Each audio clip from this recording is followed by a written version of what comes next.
Hi everyone, happy Monday and apologies for the delay. And I was just writing on the comments that we would postpone this live due to some technical issues that we were having. But we are here, we are live, and we are having the conversation with Keisha. Welcome, Keisha.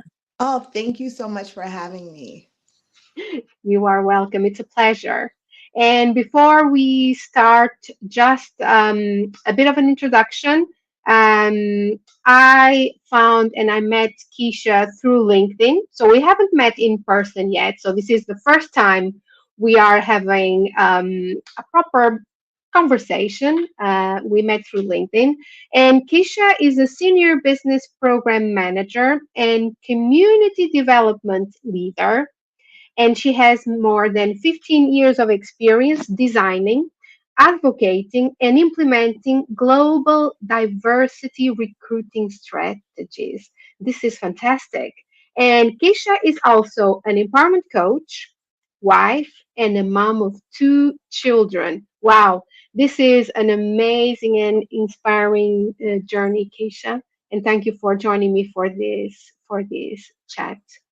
I would like to start by asking you, uh, tell us a bit more about what you do.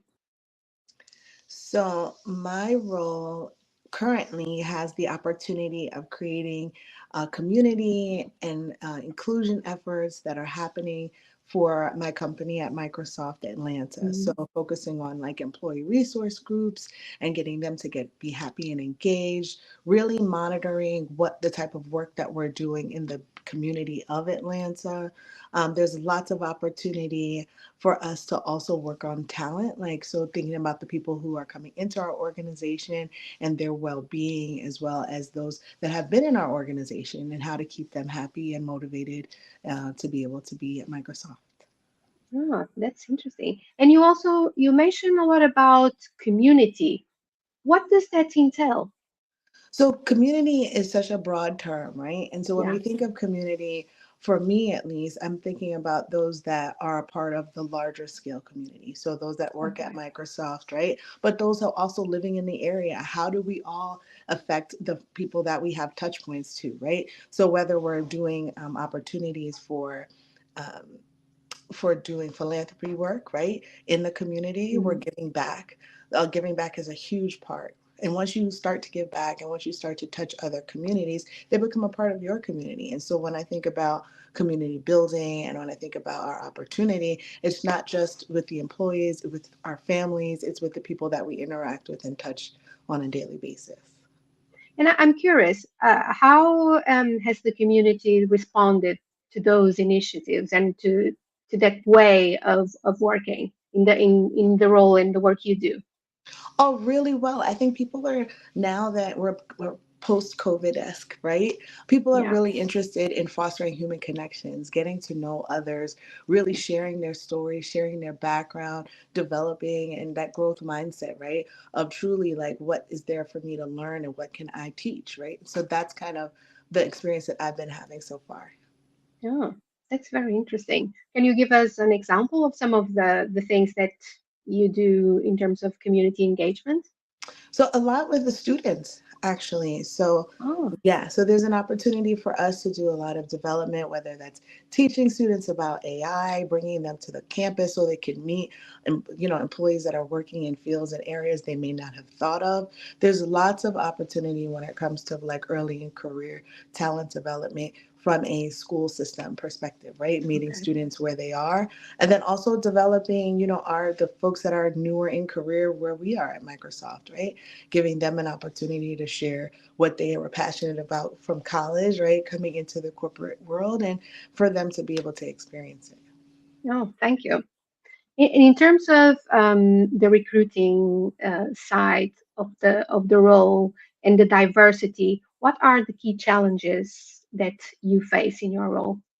So I'm no longer in recruiting per se. Okay. Yeah, so I had a background previously in recruiting, and so that was where the diversity and creating strategies. That was Okay. really Can. where I started, and now pivoting right to like when you do have a community of folks that you've hired that come into an organization, how do you continue that same momentum of energy across the board? I can say in general, when you're creating diverse like environments, right, it can sometimes be difficult because you need to think outside of the box and you need to make Yeah. other connections, and you can't just stay where you typically would in terms of like, oh, here's where I look for talent, right? And so you think about like people apply online, and that's one place to meet folks, right? And then you think about, well, where are others? And you think about maybe meetups, and then you start to think about LinkedIn, and then you start to think about social groups. And so when you're creating like diverse environments or in general in recruiting, one of the things I think is an opportunity for all of us is to really think outside of the box and how we find that talent. Referrals. People would love to work with people they've worked with in the past. Like, so Yeah. things that may have felt like a challenge before, I think nowadays we're really finding ways to do that. And in a hybrid environment, it's even better.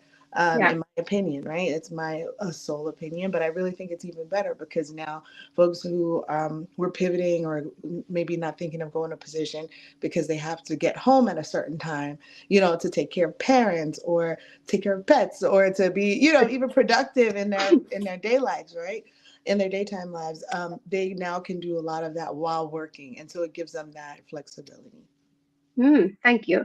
And I'm curious, why the move from just recruiting to the role that you have now as Senior Business Program Manager and Community Development? I think after getting my MBA, I have like such an entrepreneurial spirit, right? Like I want to see and touch every piece of our business. And so I think starting out in like university recruiting and being able to see how we bring in early in career talent, that was super important for me, right? And then growing from there into working HR for HR, I love HR. And so having an opportunity to really learn about how do you build HR teams, who's on the team, what are the different efficiencies. It's no longer just seen as like a brick and mortar, like, oh, go to HR. HR was like a facility, right? But it's a living and Mm, breathing organism that has so much power to change the lives of many. And so going into HR for HR, I was like, wow, this is exciting. But I've always wanted to build something. And so when they said, oh, we're going to build, Microsoft Atlanta, we're going to build a community there, I said, okay, this sounds wonderful.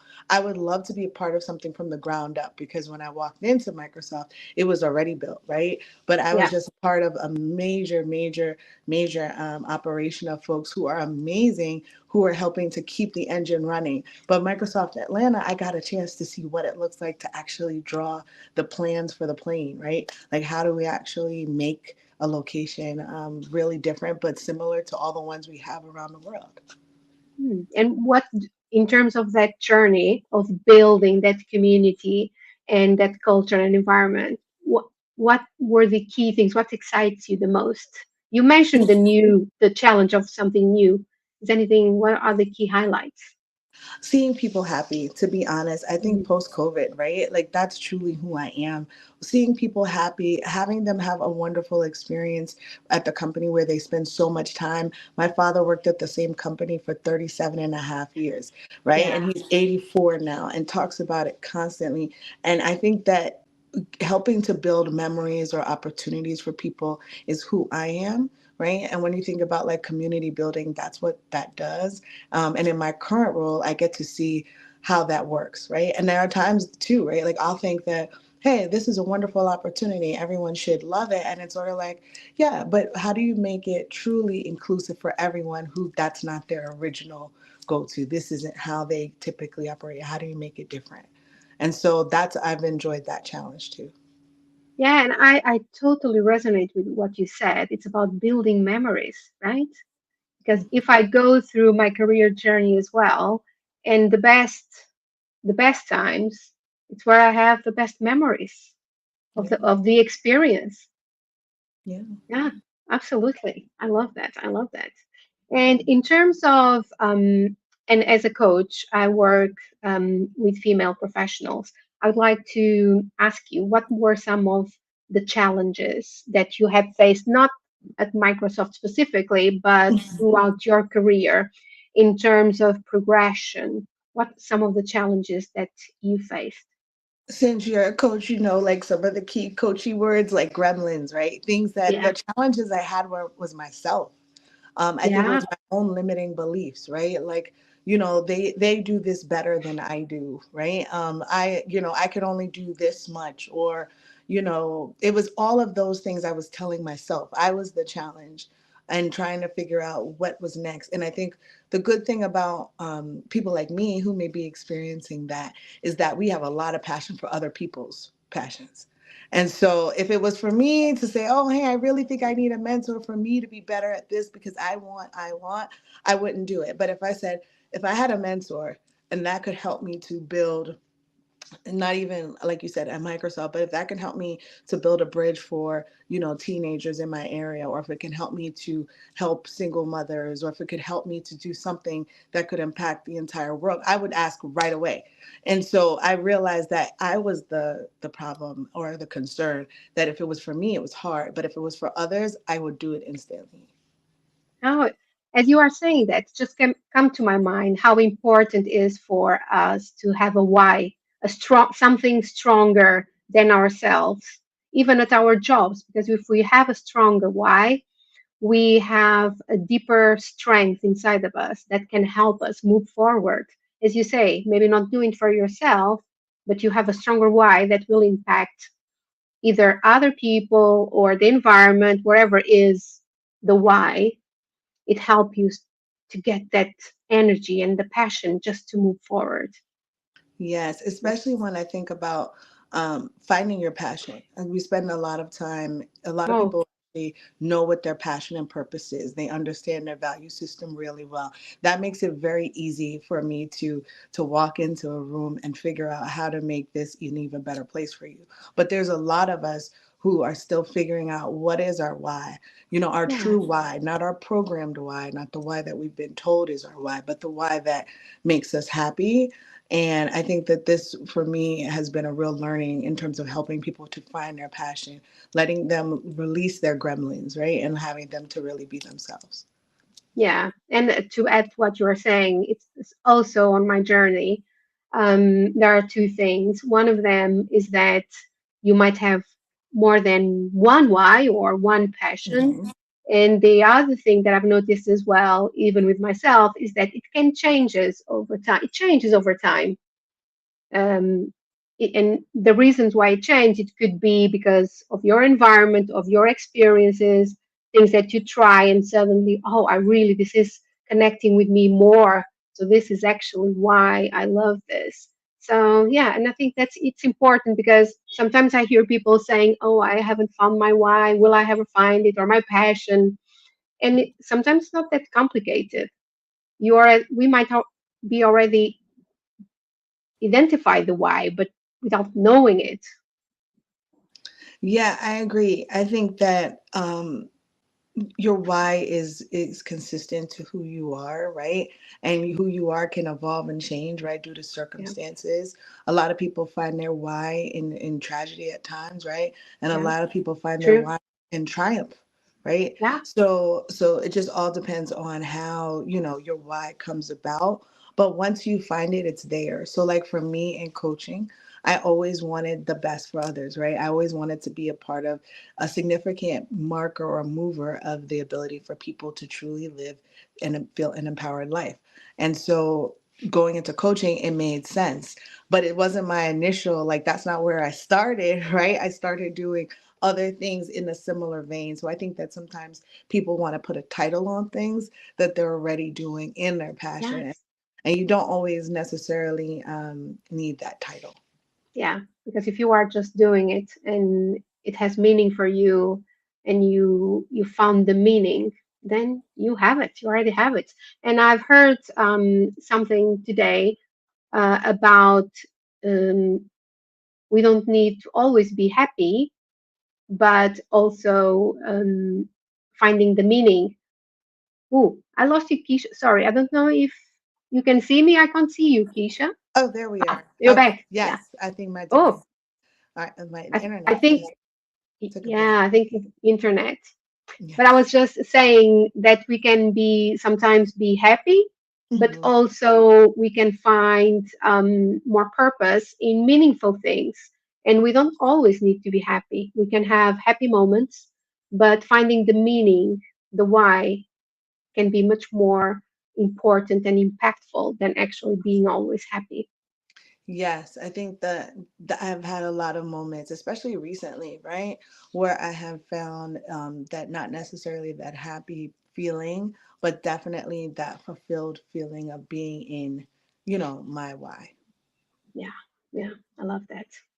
Uh, what advice would you give to your younger self?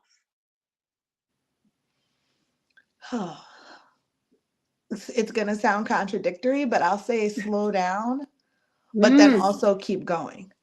So I'm definitely one of those people who you get an idea, the momentum's there, the feeling's there, and I move like lightning, right? Which is a good thing because a lot of people get stuck in the how am I gonna make this? That wasn't where I got stuck. I just was kept moving super fast, and so I would say slow down.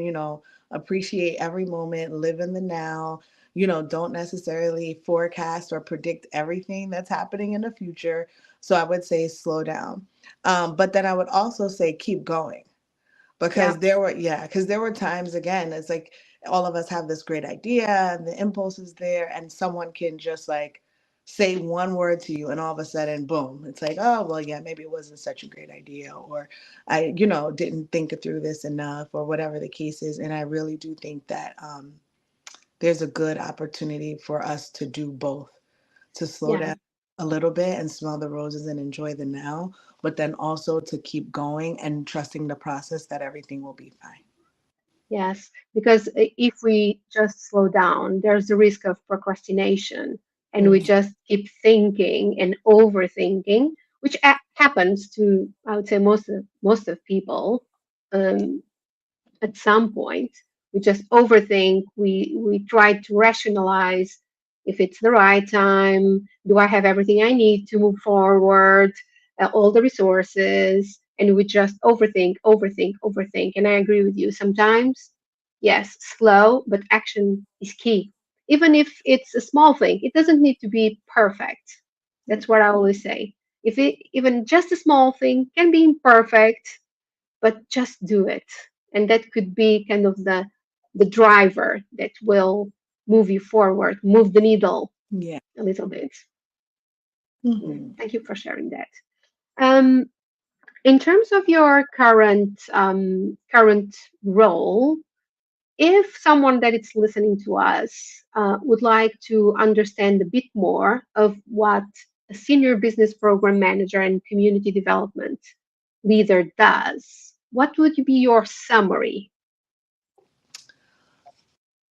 I would say a good summary or way to think about my role is really you have the opportunity to create listening systems, to be able to build, long enduring programs for your company to be able to achieve their cultural values, right? Whatever their values. Mhm. When Yeah, people hear culture, it's interesting. They go directly to like diversity and inclusion, right? But culture is like the culture, it's both, right? It's a culture of your organization.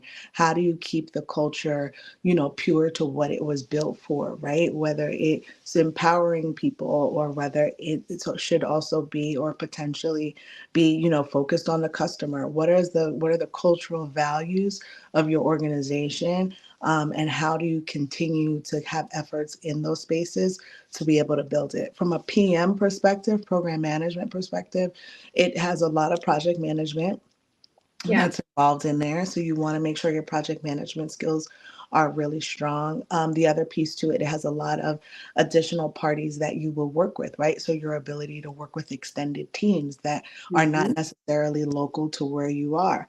There's that. You have to have a passion for community building, and community building not necessarily always in the sense of just like goodwill and good, and providing that opportunity across, but community building in communities that you may not be 100% familiar with, right? And so you have to be able to be open, no judgment, no bias, and really say, okay, like, how do I build a highly effective community with you? Right? Because as much as I am a community builder, it's really the community that's building the opportunity for this inclusive environment. It's them. And so Yeah. for me, I think that as a senior business program manager and community leader or a community impact professional, like you really have to just be super open to the fact that this is the work being done on behalf of a community that's not yours, right? This is theirs, and how do you allow them to be their best selves and do the things that are most important to them? Thank you. I love that. And you mentioned a lot about the values of the organization. Do you believe that alignment between your values and the organization values is an important thing when you consider a career? Yeah, I think it's highly important. If your values are aligned, you'll truly feel like the passion behind the work that you're doing. You'll feel the momentum, you'll have the energy consistently if you're aligned. If you're not initially aligned, right? So if you think about me, I was a recruiter and I was in university. And when I think about all of our cultural attributes, one of them is customer obsessed, right? And like Yeah. what would that have to do? Like I pretend I didn't touch a customer, I wasn't in sales. But as time went by and I really saw like the impact and you grow in an organization, like, wow, like we have a huge responsibility to our customers, and like these people, right, that I'm hiring, these amazing phenomenal people that I get to touch and talk to every single day are the people that are going to go ahead and help build products and services that are going to get our customers to be able to live their best lives, right? They're going to be able to use AI, or they're going to be able to write that book that they've been wanting to write. They're going to be able to do what they want. And so when you look at the cultural values of an organization, at first they may not all fit, like they have something to do with your day role, right? You're in and out of every day, but they really do have an impact on who you are. It just sometimes it takes a little bit more time to see it for yourself. Yeah, and to find that alignment, because values are not words, and not only words, right? One of the things that sometimes we see is that the values are words just in the walls and nothing else, which is a shame, because you look at the word and you say, actually, I align with that, but then when you go into the organization, that's not the value, because it's not why we do things, how we do things. It doesn't translate, and it's a disappointment. I've heard that before. And so what I always say to people is that it's, you take on the role, stand up, Yeah, and if you can sit down, if that feels better, whatever works for you, right? And help bring that realignment back to the goal. And it's no one's fault. Sometimes you start something and it takes off, it has like all these different legs and pieces and parts to it, and it floats away from the value system. But it takes a real leader, right, which we all have within us, without titles or with titles, to be able to say no. Like I really want to go back to like the center of why, why we're here. Does this meet what we need? And even if you're an entrepreneur and you have your own business, the same thing happens there too. yeah, It's not just when you're working in an organization, it can happen in a business. yeah, absolutely. And I loved what you said, because I also believe that we are all leaders in some capacity, and we also have the responsibility if something is not working in alignment, for example, in the value example. Yes, we can say something. We have a voice. Yeah, we all have a voice. And Yeah, like I said, on today's call, especially, as much as I work at Microsoft and I love my role, and I can't imagine a day not doing what I do because the people are so amazing. The jobs and opportunities I've had have been life changing for me to be able to live my own purpose and for me to feel great in what I do. My managers, the executive teams, like it is continuously blowing my mind, and I hope it continually blows my mind forever. But when I think about this call, I still represent myself, yeah, right? more than absolutely. more than anything else, which is why I'm glad you found me on LinkedIn, right? Because this conversation is really about like how do you personally, right, do the things that we're talking about. How do you become a community leader in your own right to be able to do these things? So the more that people do some of the work that you're doing as a coach or what I'm doing, it really empowers people even outside of their roles. So it's not a or, it's an and, right? And So yeah, yeah, it's yeah, my in my day role or opportunity, I get to do this, but and right, at home with my two children in their school communities, right? Or with my husband in his community, like where he's from. Like there's so many opportunities for us to take these transferable skills that we use every single day, these spiritual gifts, everything we have, and bring it, to other places so it can multiply. Yeah, absolutely.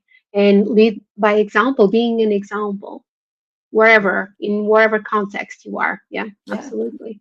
Yeah, yeah. It's like the light, it just spreads. yeah, it Yeah, does. it does spread. Mhm. Before we finished, I have one question for you, and thank you for everything that you shared with us, all your insights and experiences. Um, one specific action or step that you would like the audience that will watch either live or are watching live or in the replay, what would be one action or step that you would like them to feel inspired to take after watching this? Definitely write down your vision. Oh, That's the one step I think that I would inspire others to take, is to write down your vision, because writing for a lot of people, if you put it in your phone, ooh, you're you back. might, You're back. can you hear me? Yeah, I can now. Yeah, we lost you for a moment, but you're back. Okay, great. So what I was going to say is a lot of people can put it in their phones, which is Yeah, like, okay, right? But you could lose the phone, things will go away. But when you write it down, I feel like it really makes this opportunity for you to make a commitment and permanently place somewhere what your vision is for yourself. And as you think about your vision, you'll start to think about, like, what is my why? What makes me who I am? And it takes you out of wherever or whatever element you were in before, and it transcends to who you are, and it's like eccentric and focused on you, if that makes sense. yeah, yeah. I love that. Yes. Mhm. So thank you, everyone. If you are joining us live or on the replay, advice from Keisha in terms of one step to take, write your vision. And Yes. I totally support that because it's really important. Anything before we finish, Keisha? No, I want to make sure I thank you so much for reaching out. Thank everyone who's watching this now or on the replay. I think that any opportunity, you already took the first step. Watching this replay and watching a replay, you're doing more for yourself than you did yesterday. And I feel like you should give yourself a lot of credit and grace that you even took it this far. And I'm happy that you are, and glad to be a part of the journey. And thank you, Keisha, for joining us today. And it was a pleasure to have this chat with you. And to everyone watching on the replay or live, if you have any questions for us, either of us, just write us or post a comment and we will get back to you for sure. And thank you so much. And Thank you. see you soon. See you soon. Thank you so much.